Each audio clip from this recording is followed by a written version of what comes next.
Friends, మనం నిద్రించాలనుకున్నప్పుడు కూడా అన్ని దిక్కుల్లో నిద్రించడం మంచిది కాదు.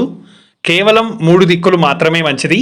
అది తూర్పు, దక్షిణం మరియు నైరుతి.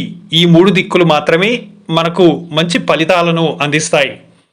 తూర్పు దిశకు తల ఉంచి నిద్రిస్తే సుఖ సంతోషాలు కలుగుతాయి.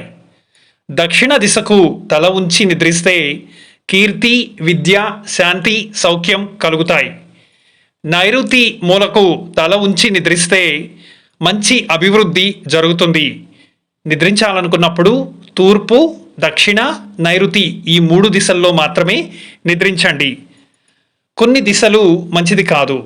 అది పడమర దిశకు తల ఉంచి నిద్రిస్తే ఆందోళనలు, కలతలు ఉంటాయి. ఉత్తర దిశకు తల ఉంచి నిద్రిస్తే అనారోగ్యం, మరణం కలుగుతాయి. ఈశాన్యం మూలకు తల ఉంచి నిద్రిస్తే గొడవలు, అప్పులు ఉంటాయి.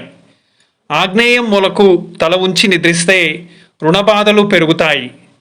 వాయువ్యం మూలకు తల ఉంచి నిద్రిస్తే మతిస్థిమితం తప్పుతుంది. కావున తూర్పు, దక్షిణ, నైరుతి ఈ 3 దిక్కుల్లో మాత్రమే మీరు నిద్రించగలరు.